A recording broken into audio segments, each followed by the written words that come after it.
In this first lesson, we're going to talk about something that really isn't that exciting, but is really, really important, which is saving your files and opening your files. Now, these are really important concepts because Photoshop can take lots of different file formats, but you may be able to only see a certain type of file format when you're working with, let's say, the web, or you're going to take it to print, or you're going to email it to a friend of yours.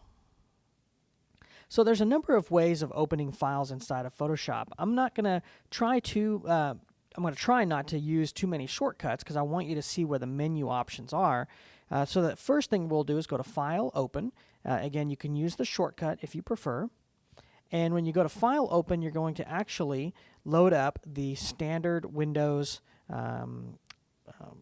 Open dialog box or Save dialog box. And what I like to do is change this from List to Thumbnails. And again, I'm working on a PC here, so you'll have equivalent things like this on the Mac. And now you can see all of the project files that you're going to be working with. You can download these and work along with me. So there's a number of different file types that we're going to want to talk about. The first one is something like a JPEG. So let's just go ahead and select that and hit Open. And when you do that, it will actually read in the file and open up the image inside of Photoshop. So we're now ready to work with this. And if I save this, we're going to save it as a JPEG, unless we do something different to it, like if we add a layer over here, or we add an adjustment layer, or we add text. At that point, it's going to want to save it as something called a Photoshop document. So let's go to File, Open again, and we'll stick with this thumbnails. And here is a Photoshop document. Notice it doesn't show you a preview in the regular dialog box. It has a PSD icon saying it's a Photoshop. It ends in .psd, so that's very important. And we'll go ahead and open this and take a look. Now it's going to look very, very similar in that it'll look like a picture. And this one I actually have some text, so there's a couple things that we can look at here.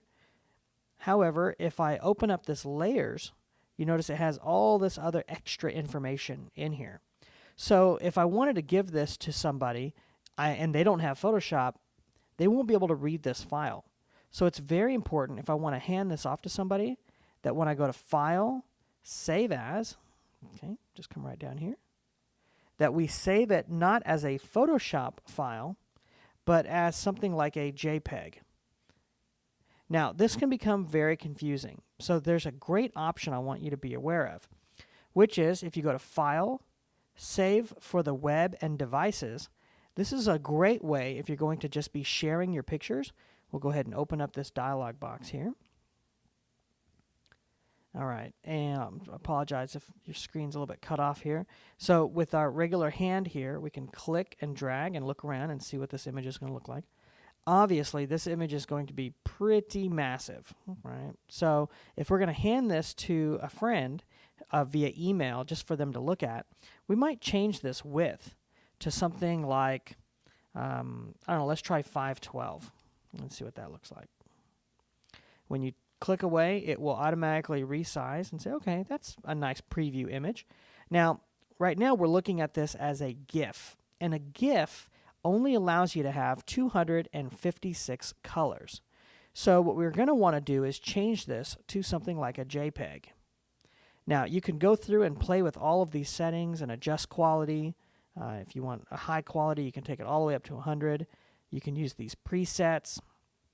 But ultimately, what we're doing here is just getting a good preview of this image. And now when I hit Save, it's going to say, okay, perfect. Where would you like to store it? And you notice it's going to store it as a JPEG. Now, this would be a file that you could hand over to somebody via the web. If you're going to save this for later work and later edits, so you have all this stuff happening here in your Layers panel, then you'll want to save this as a PSD. And in this case, since it is a PSD, we can just go to File and choose Save. And that will save that document for us.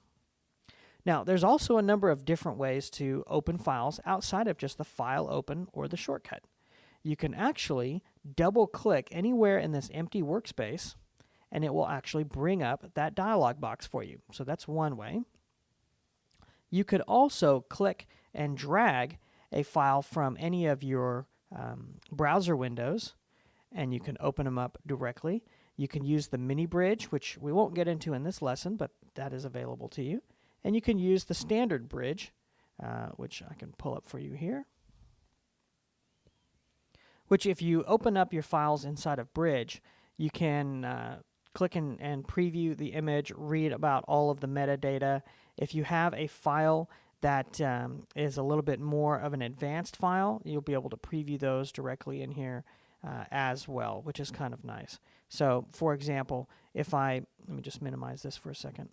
If I show you one of these files, which is a camera raw 2 file, and I open it, I can't see a preview, and it's going to actually open up in something called Camera Raw. This was an image shot with a 5D Mark II from Canon.